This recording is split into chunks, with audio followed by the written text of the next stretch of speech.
So tonight's program, I will launch into tonight's program, which is Social Security. I call it Basics and Beyond. The reason I call it Basics and Beyond is that, this can seem like a complex topic. And I will get into it at the end as to why things are changing with Social Security in terms of complexity of planning. But Social Security is a very hot topic, as I can see from the audience. It seems to be a largely new group of people from years past, which tells me that there's going to be a constant need for Social Security education, I think, going forward. So I'm glad that we were able to do this program again and capture a new group of people. First off, I kind of like to talk big picture before I get into some specifics. The big picture that I want to show is that Social Security is a critically important program in our society. It represents, in this rendition of it, is about a third of all forms of income for people in retirement is supplied by Social Security. And it goes beyond that. The reality is that the statistics that I've seen, we have about a quarter of the people in our public who are of retirement age where it represents 90% of their income. So they don't have a lot of investment income. They don't have dividends and interest. They may not have a pension.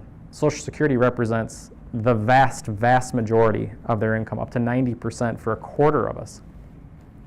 Another quarter, it's over 50%. And the average, of course, is 33%. So this is an incredibly important safety net that was developed many decades ago. It needs to be preserved, in my opinion. I think it will be preserved. I was a former actuary, so I actually have read bits and pieces of the annual report that Social Security puts out in terms of the solvency. And I believe that, first off, I always say this to clients, that anybody who is 55 or older, what you're seeing on your Social Security statement is pretty rock solid. They may tweak the inflation rate that's assumed in it. They may tweak how we tax Social Security benefits, which I will get into. But what I do not think that they will do for anybody over 55 is change the formula for what you've earned. So I think you're in a protected class if you're over 55. Are almost all of you over 55, I hope? I think, yes.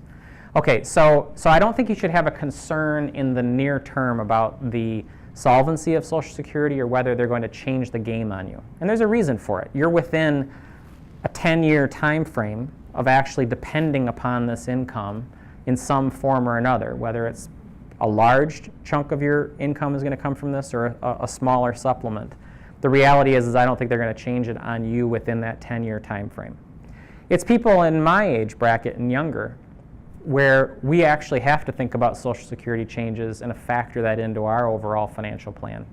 And I would hope that we're able to tweak the program to allow it to be as beneficial as it has been for a large number of people in our society. So I always want people to understand this too. This program you've paid into. Every single year with every single paycheck, you've been putting money in. You and your employer.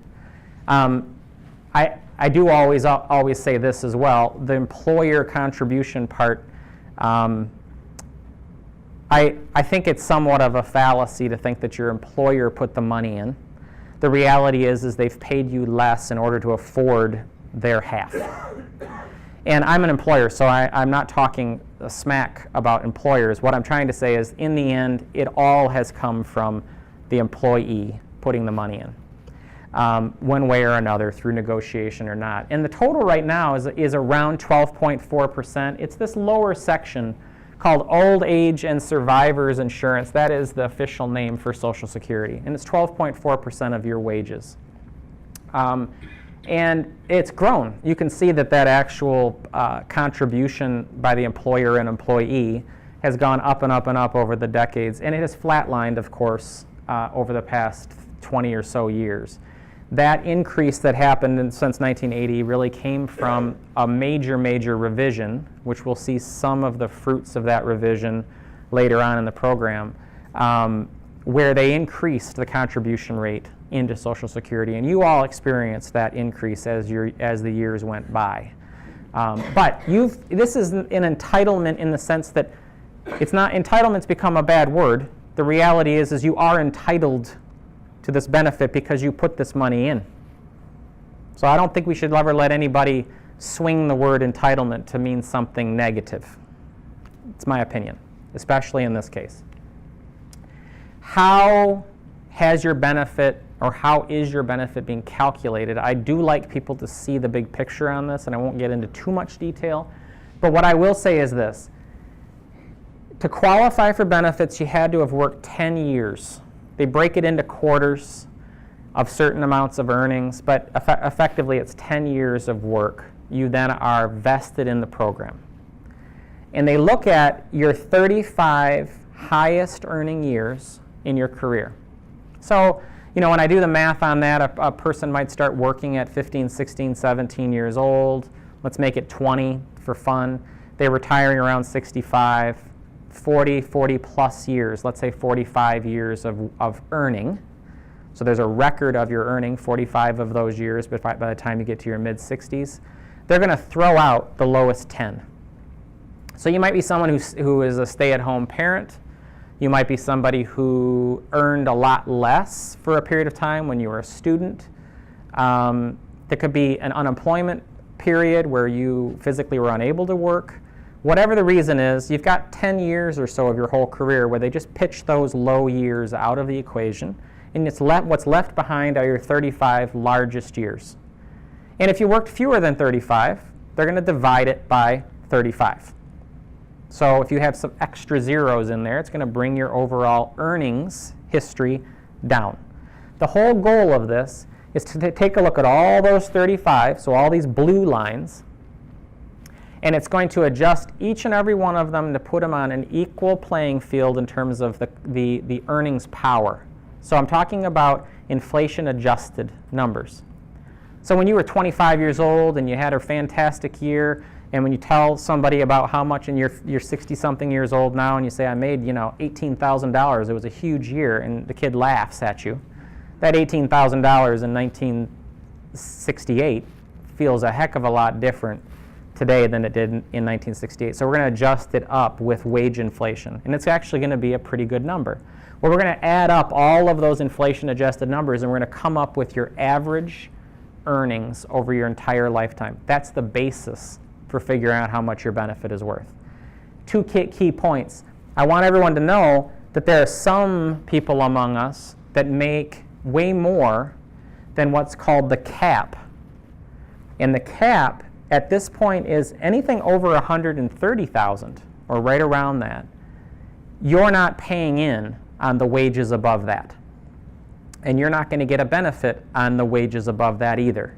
In fact, when you look at the 35 years, we're going to slice off what you made. That person there made $110,000 at age 33, inflation adjusted. The reality is if they had made $400,000 that year, they stopped paying into the system at that 100 and something thousand. So it's not designed to try to supplant and provide a replacement for super high earners. It's actually saying once you hit a cap, you're not going to pay in, and we're not going to provide you an additional benefit for that. Which kind of leads me to this. I want you to know that if you look at the earnings along the bottom of this graph, that these kinds of earnings levels, going from $30,000 to $250,000 a year, the wage replacement that Social Security provides naturally declines. When you earn less, you have Social Security replacing more of your income. It's providing you more of a ballast or a support. If you're a high earner, you're looking at Social Security as a piece of the puzzle, a smaller piece of the puzzle. This is the design. It's designed this way, of course, to provide what we would describe as a social safety net. That's what this program is. It's social insurance. And insurance is, we didn't know prior to your work history that you were actually going to be a high earner. You may have suspected it. You may have had wonderful parents, and you had a great education, and you had access to capital to build a business and become a wealthy person. That's fantastic. But we didn't know you were going to succeed. If you did not succeed, and you were unable to have those advantages potentially, and the hard work as well, those things all go into it, and things didn't go right in your life, you would have more of a replacement, more of a safety net. That's what insurance is all about, because we don't know the outcome. It's not designed to replace 50% of a person making $250,000 a year. That's not the purpose of it. We're going to hold questions till right at the end, if you don't mind, just because it makes some more continuity for the recording. So this is now launching into the very beginnings of this program about Social Security. All that was a precursor. The very first slide that I want to show you, it basically shows you that there's a range of ages where you can really start to think about filing for Social Security benefits. The range starts at age 62. I will talk about a few little nuances to that, but age 62 is the earliest age that you can file for benefits, and you can delay all the way to age 70. After age 70, there's absolutely 0 point in delaying. If you start early, you get less. If you start later, you get more. Pretty basic. You can see from the slide that when you start at that earliest age of 62, you're giving up about a quarter of your, well, exactly a quarter of your benefits based on your work record. And when I described, by the way, that chart of all of the calculation, when I say that, I want to say that that's your work record. That's the language that Social Security uses. The benefit based on your work record. 25% give up by going 4 years earlier than your full retirement age of 66. For the vast majority of the people in this room, it's between 66 and 67. Many of you at 66, other ones are all the way along the way stepping up to age 67 over a period of like 7 or 8 different birth years. I'm 67. And when I talk about that range from 66 to 67, I'm now bringing back the 1980s, early 80s reform that Greenspan put together when he was tapped as a kind of commission to reform Social Security. One of the solutions was, let's take more of your paycheck and put it in, and then let's also extend the retirement age by a period of years, and we're going to grade that in based on birth year. So we're now in that stage where everybody who's retiring is getting into that point where it's going from 66 to 67. But 66 is the full retirement age for a person, you know, pretty close to retirement now. And you get your full benefit based on your work history. If you delay, you can get up to 132% of that full retirement amount at age 66. And so basic math is that for every year you wait, you get 8% more for having waited that year. And if you wait another year, you get 8% more forevermore. So it's an 8% on top of 8% on top of 8% delaying. So from age 62 to age 70, it works out to about 76% more of a benefit. But there's more to the story than just simply that, because if I just told you that, the answer would be, well, of course I should delay. I should wait a year. I should wait another year. I should wait, well, a full 8 years. The reality is you have to think about what you're giving up when you delay. And I can tell you the natural inclination of most financial planners is for people to delay as long as possible. It's exactly what my baseline advice is to people. Wait as long as you possibly can. It is a wonderful 8% increase. You're not going to find that in the everyday world. It's not going to find that in the insurance world, for example. So the government is providing you a wonderful opportunity to increase your overall retirement income by waiting. I also say it because if you've actually waited, it means you're probably working, likely that you're working, and therefore you're shortening your retirement horizon, which means that you need less money to last for your retirement years, which means that the likelihood is that you're going to have a more stable retirement horizon. So I like delaying because it also means that you're probably working. I'm one that actually likes it when people work longer. And I know that I'm not preaching to the choir because you're all here thinking about Social Security and retirement. So, but what I can say is this: when you decide that you want to delay, I want you to remember you're giving up benefits that you could otherwise have. So you're foregoing something. And that puts you immediately in the hole of having not collected. And then when you decide to collect, your benefit was going to be bigger than it otherwise would be. And there's going to be a period of years where it's going to catch up. you're going to make it back. So I gave up a year's worth of benefit, but boy, I got more that next year, and I got that for a whole 25 years. At what point did I break even? And that's called the break-even point. It is not a firm, hard rule as to what the break-even point is because there are assumptions. Well, what were you going to do with the money otherwise? Were you going to spend it or invest it? What's inflation going to look like going forward? So there are things that you have to factor in to figure out your break-even point. But I can tell you with the big blue round age bracket of 82 to 85, somewhere in your low to mid 80s, that's your break-even point. So if I decide at 66 years old and I'm going to wait to 67 and then I file, I can pretty much say that if I can get into my low to mid 80s, that was a good bet. Anything I live beyond that, and when I say I live, I mean more than me. I mean my spouse too. If we live beyond that, one of us, then this bet was a good bet. Okay? That's kind of the generalized break-even point based on analyses that are out there. And again, it's based on assumptions.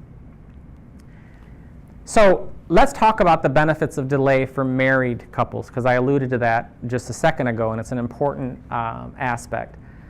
The first thing I want you to understand is that when the higher earning spouse, though the person with the bigger work record and the bigger benefit passes away, your spouse steps up into that benefit amount.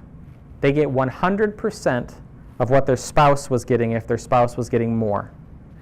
So when I tell you that, when I say that you delay, the higher earning spouse especially, delaying and getting more, and I look at that break even of saying, hey, at what point am I going to make up for those voluntarily foregone benefits? At what point do I break even? Well, when I say 82 to 85, I want everyone to understand that even if that person were to die within 5 years, if that spouse continues living into their 90s, that was good for the spouse because the spouse gets to step up into that greater benefit too, and they get to keep it. So the greater benefit, the bigger benefit of delaying in terms of married couples is pretty clear. Now, a couple little pieces of tidbit facts. Married couples age 65, half of them will have one spouse that's going to live to be age 92. That's the joint life expectancy of a couple age 65. Joint life means one of the two of you makes it to that point. It doesn't matter if one of you dies very quickly and prematurely. The other one could very well live to be well into their 90s. And in fact, a quarter of all couples will have one spouse that lives to be 97. It seems pretty incredible, to be honest with you. But these, I think, came from an actuarial society. Of course, I made the slide look pretty and cut off the source, so we'll never really know, will we? If I find out it's wrong, I'll inject I'm wrong here in the slideshow. But anyway, the point is that we have to consider the fact that there's two people involved, and really the second to die is what really matters most. So this idea of delaying benefits in terms of a married situation is really pretty powerful. Okay, so now we're talking about married benefits. Now, I'm going to go through various forms of benefits that are out there for retirees. First and foremost, you have your own work record. We talked about that. You've earned that, you paid in, you worked, you have a history of earnings. Social Security has calculated what you're entitled to. And you all get the statement and you can see that. But there are situations where you have a spouse who hasn't worked nearly as much. They may have stayed home, like I said. There are various reasons for it. They're entitled, your spouse is entitled to what's called spousal benefits. And the way that it works is at their full retirement age, and I'm going to use 66, they get 50% of the benefit of their spouse. So their spouse gets their benefit, 100%, and then the main worker, the primary worker, gets 100% of their benefit, and then their spouse gets 50% of that. That's the way it works. Now remember, when the primary spouse, the one who had the higher earnings record, passes away, what happens? The spouse drops their spousal benefit and they step into the primary person's benefit. So there is a drop-off in income at the point of death of the primary worker, the primary earner. And that's pretty natural. I mean, the reality is you may drop a car. You certainly aren't buying clothes. You're not feeding the other person. Their toys are no longer of interest of theirs. But you still have a home. You still have to heat your home. You still have a lot of fixed expenses. So it drops your overall family income a bit. Now, other things don't drop. You have investments. Those investments still generate the similar amount of return as they did before. Pension income, there may be an actual pension where you get 100% of the pension plan of the deceased person. So your overall income will drop due to Social Security, but there are other things that may not drop. There are rules on this. To be eligible for spousal benefits, you have to, first off, have been married for at least a year. You need to be married. I don't really care about happily. You just need to be married. And I know that varies from day to day and week to week, the happily part. But the reality is you have to still be married to get, of course, spousal benefits as a married person. And your spouse has to have filed for benefits. Those are the rules. You're entitled to spousal benefits in those 3 cases. Now, naturally, people who were once married and no longer are, there's a couple different scenarios. I'm going to talk about the divorce situation. So this is another benefit stream. This is a spousal benefit for a divorced person. And very similarly, 50% of that ex-spouse's work record is what the spouse is entitled to, the ex-spouse is entitled to. There are rules. And the rules are you had to have been married for 10 years, at least 10 years. You have to have been divorced 2 years or longer ago. So you can't just be recently divorced in order to collect on this ex-spouse. The ex-spouse, this is different than when you're married. The ex-spouse, in order to collect on their benefit, you do not have to have them file for benefits. They simply need to be 62 years or older. So they can be filed or not filed for benefits. And there's some logic to that. I mean, the last thing you want to do is divorce somebody and then continue to be tied to their decisions. Presumably that's why you're no longer married. So you didn't really want to be tied to them. And then the last thing is a little funny little nuance to this whole thing. I have a little icon there of rinse and repeat. The reality is you can go through life being married, lasting 10 years, divorced, remarried, lasting 10 years or longer, divorced, and do this over and over and over. It sounds awful to me. But the reality is that you will be able to collect on the ex-spouse's benefit, whichever one is greater along the way. You have earned the right by weathering that storm over and over and over to be able to collect against that biggest benefit.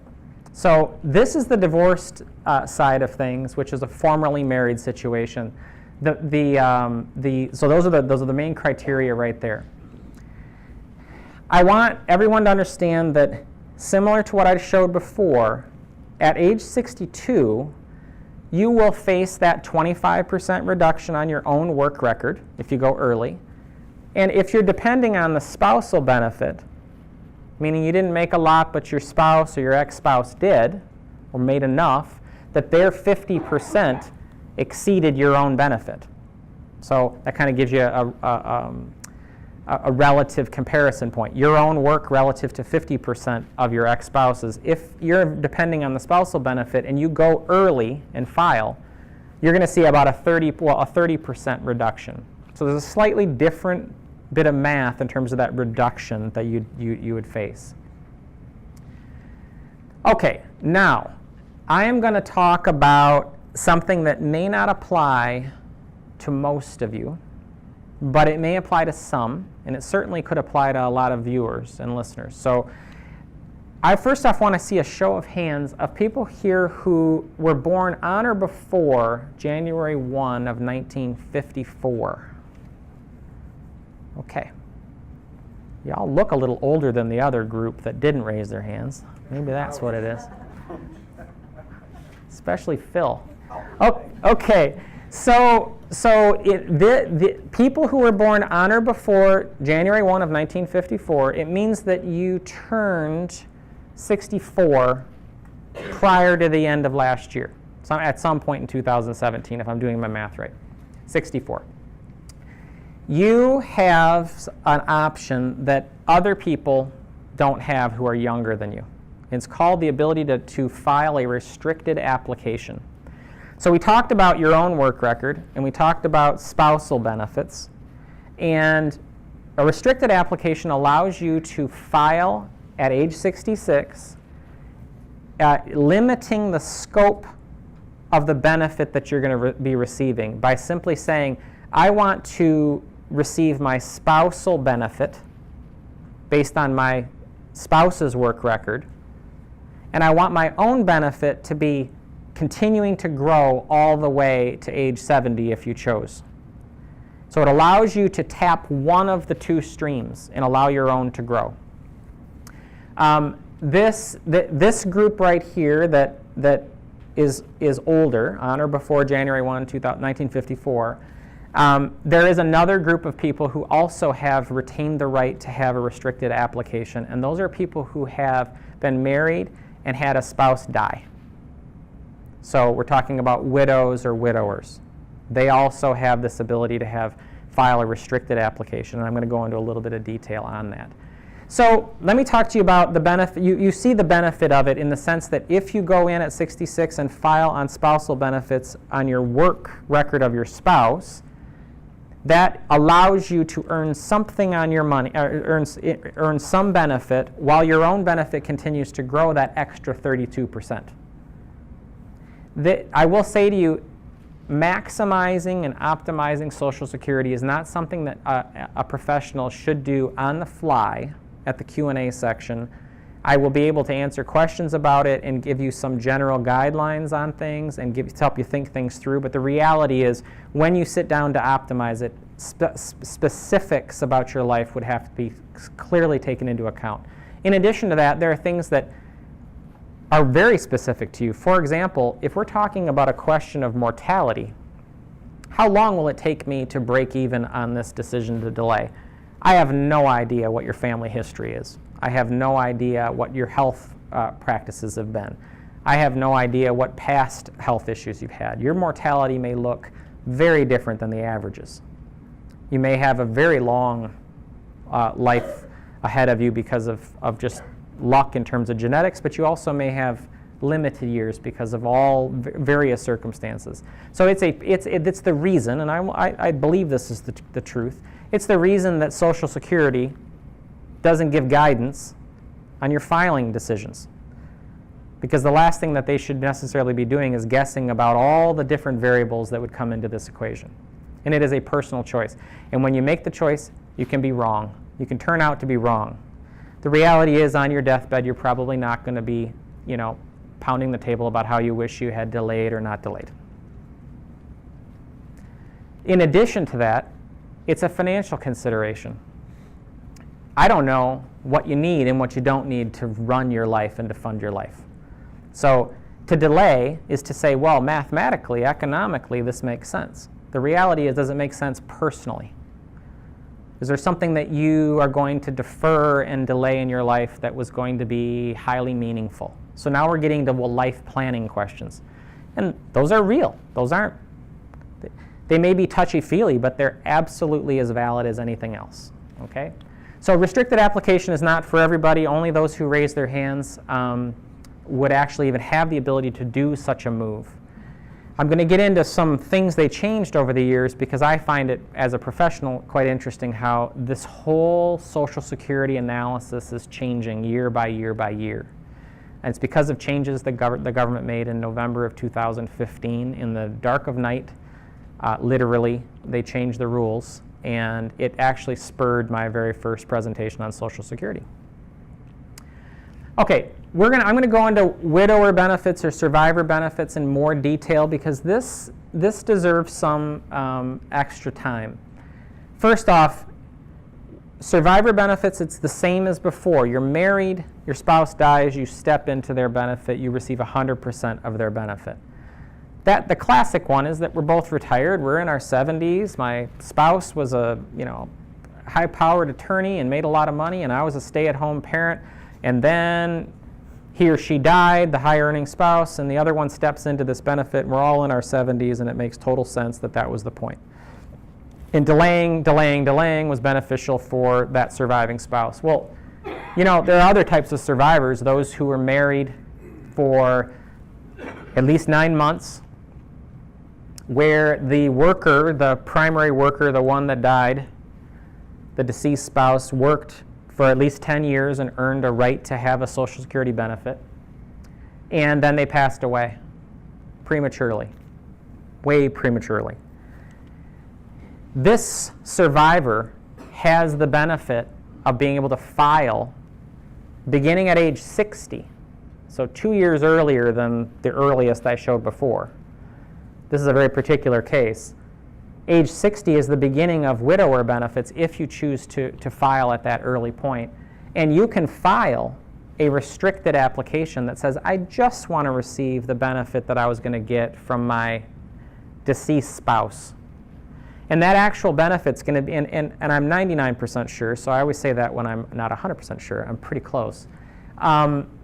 How arrogant is that, I guess I would say. But the reality is I think the way that they calculate it is even if a person only worked for 10, 12, 14 years, they're in their 30s, they look at the last few years of that person's work history and they project it forward as if it happened and said, what would this person have earned over their whole career? And that's what the spousal benefit is based on, the work record of this hypothetical work history of that deceased spouse. And that's logical too. That's why I feel so certain in it. Because their life was truncated. Their earnings capacity was truncated. And that should not come at the cost of the surviving spouse. So they have the ability to do a restricted application. That's the other group that can do a restricted application. This restricted application issue was taken away for anybody who was not born before January 1, 1954. Anyone who was born after that, you do not get to do restricted applications unless you're a widow or a widower. They didn't take it away from you. So you have this ability to file on the deceased spouse's record and your own record at some point later on, so you can let your benefit continue to grow. A couple things I want to point out. If you go as early as 60, your reduction is going to be 29%. So when I said 25 to 30%, depending on your own record going early at 62, or 30% if it's a spousal benefit at age 62, this one is a reduction of 29 at age 60. You can delay it, and if you delay it, it grows at that similar 8% per year. But remember, when you file, at some point, you can switch your benefit over and actually get the benefit based on your own work record. So if you went on to have a career and have a nice earnings history and earn your own benefit that actually exceeds this deceased spouse's record, then you can switch over to your own record after it grows and grows and grows and grows and grows. So delaying the widower benefit or the survivor benefit is sometimes not the very best move. The best move is to start collecting on it, let your own grow, and then switch over. I will also say remarriage. If you were to get married after the age of 60, they have zero problem with it. You still can collect off of this benefit from your deceased spouse, and you can collect on your own work record, and now you're married, and you could actually collect on a spousal benefit as well. The best one of the three. We'll get into questions in a second. So the best one of the three. I want you to know that all of these things are the best of. So when I talked about spousal benefits or your own, if 50% of your spouse's record is better than your own, then you take that one, the greater of the two. These are not additive. You don't get one on top of another. So I want to make that very clear. In this case, you could have three to choose from. There is a situation where you could have remarried soon after the death of your spouse, and then earned the right to spousal benefits on that second spouse, and then divorce that marriage ends in divorce. Now you have multiple things to choose from. If you stay married, then you are foregoing the ability to have widower's benefits. So marriage and then a subsequent divorce, now you have a divorced spousal benefit to look at, you have a widower's benefit to look at, and you have your own work record to look at. And you get to have a restricted application. You get to choose whichever stream is best for you. Okay, now so I went through the basics of the different types of benefits that are available to you and the thinking behind the choices that you can make along the way and what you're entitled to. I want to touch on two kind of miscellaneous topics, wrap up the conversation, then move into questions and answers at this point. First off, if you're working before age 66 and you decide to file, the government says you can't earn too much or else we're going to start to claw back part of your benefit. The rule is you can't make more than $17,000. This is, I think, the newest figure for 2018. And for every $2 that you earn above that limit, they're going to claw back $1 of your benefit.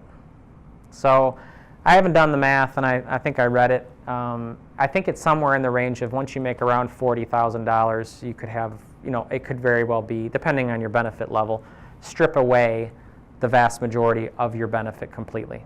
So you can't make too much, or else you're jeopardizing the benefit that you earned. So work in retirement, a lot of people try to stay under this limit. I will say it's something that I've not verified, and there's only so much you can verify in your life. But the reality is I think that I've read multiple times that while they claw it back, they are still giving you later on additional credits to be able to collect additional benefits later on that'll help make up for it. How that's done mathematically, I have suspicions on how it's done. I don't need to get into it, but I want you to know that sometimes people say it's not all negative, they're clawing it back, but you're going to get additional benefits tacked on when you do ultimately stop working in the future.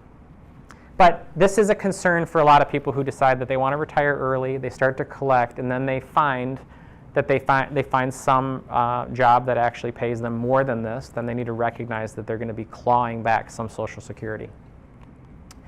Taxes, and I'll end on taxes because I think it's important. Part of the reform from the 1980s, in addition to pushing out the retirement age, the full retirement age from 66 to 67, and I think it may even been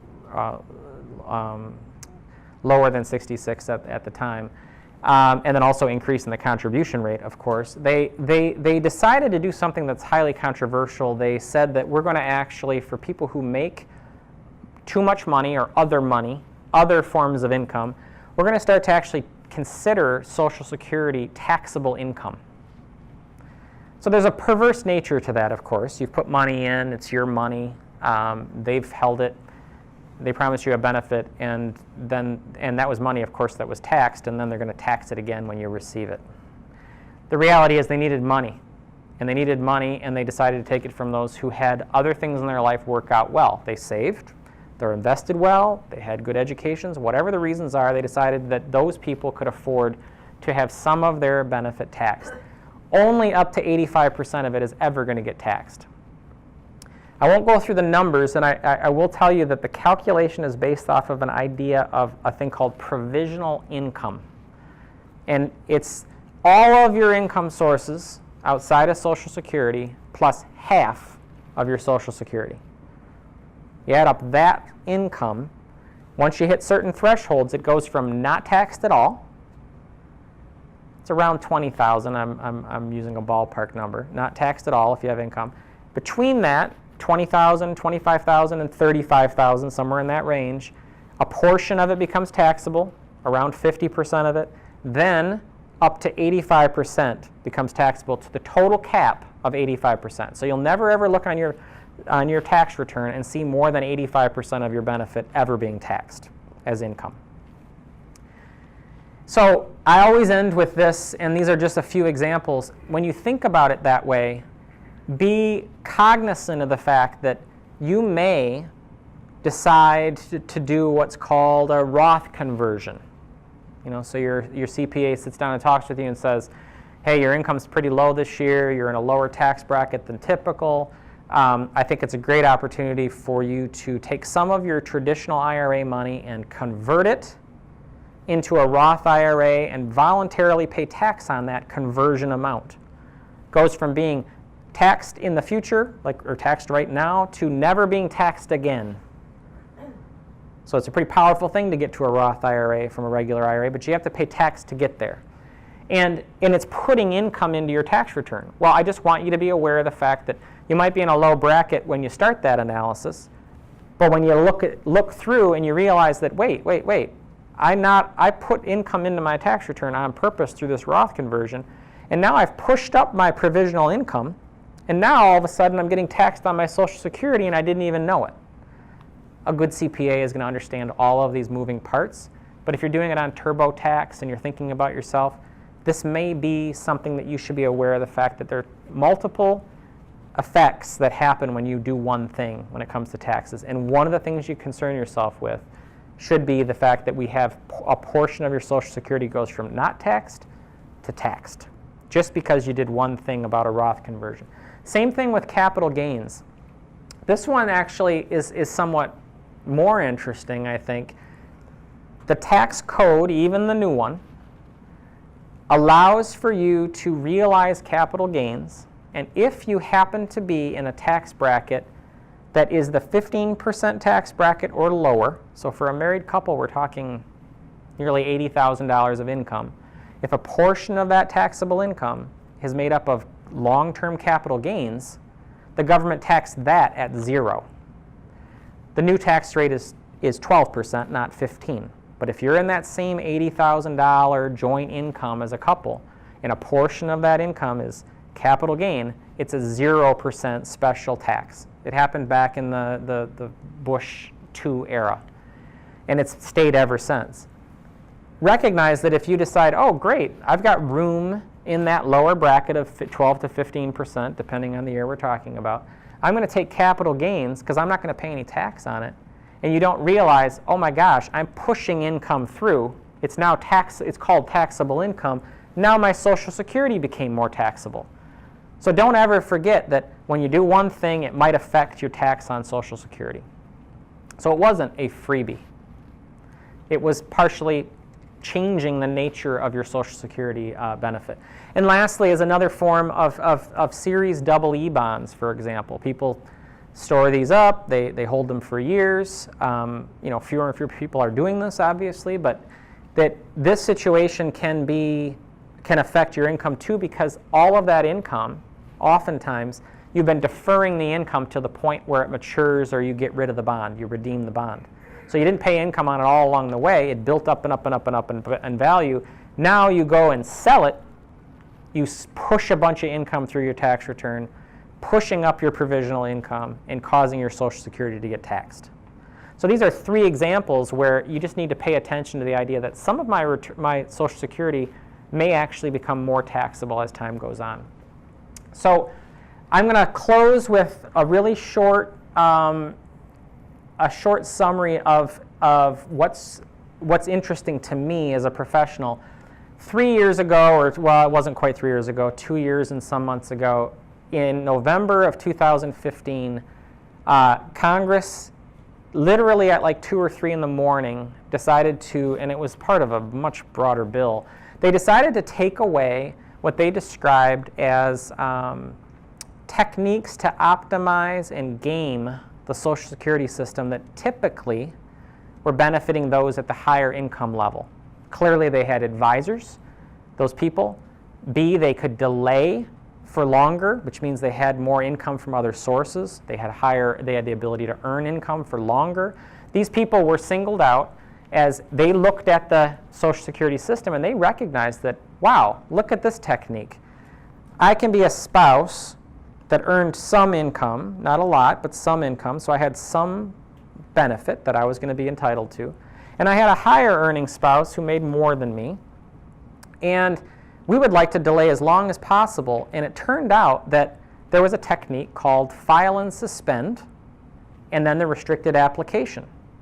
2 things in combination. It allowed the higher earning spouse at age 66 to file for benefits and then immediately suspend the benefit.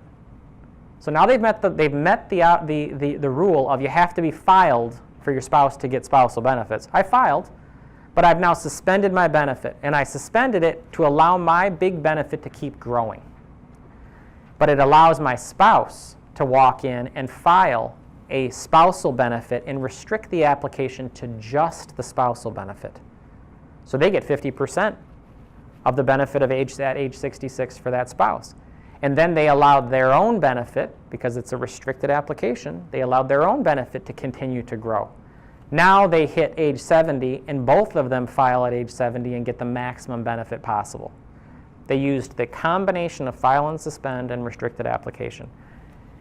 If you look at this chart, and you can't read it from here, but what I can tell you is Congress created 3 groups of people. Those who were born after, those who were born, who reached the age of 66 by April 29th, 2016. They gave a 6-month window. They said, so that basically means you were born on April 30th of 1950 or earlier. So this is an older group of people. You can file and suspend to set that strategy in motion. But if you try to do it after that, it's going to be gone. So I did my first talk in December of 2015 because there was a clock ticking, and people were waiting around to do this strategy. They needed to know that there was a clock, a thing that was going to run out on them. Okay, so they were able to do file and suspend. Well, guess what? After that date, no more file and suspend. X marks the spot, nothing to do. Same thing with individuals. Can't do file and suspend anymore. Chopped out of there. You can see that all these different strategies and all these options are starting to get X'd out. As time passes, the second group of people, the people I just talked about, January 1, 1954 or before, you're 64 years old now. Yes, you can do restricted applications still, but your spouse can't do file and suspend for you. You only have restricted applications as an option. So now a whole different set of strategies are coming from just that one option. But you can see that as you get to this younger group, born before or after January 2nd, 1954, born after January 2nd, 1954, almost everything of optimizing strategies have been eliminated. So what's left for people who are in that group of under the age of 64 before the end of this year is you're going to file your benefit, and the system is going to give you whatever benefit is the biggest. You're called a deemed filer, essentially. Deemed to be getting the biggest benefit that you're entitled to, period. There's no choosing. There's no playing off what your spouse is going to do. It's simply going to be you file, and they look at your work record. They look at the possibility of someone having passed away, so you have a widower's benefit. They're going to look at the spousal record. You're married. You have a spouse who's earned. You've been divorced. What's your spouse's benefit? And they're going to look at that stream of all those options. They're going to give you the biggest one.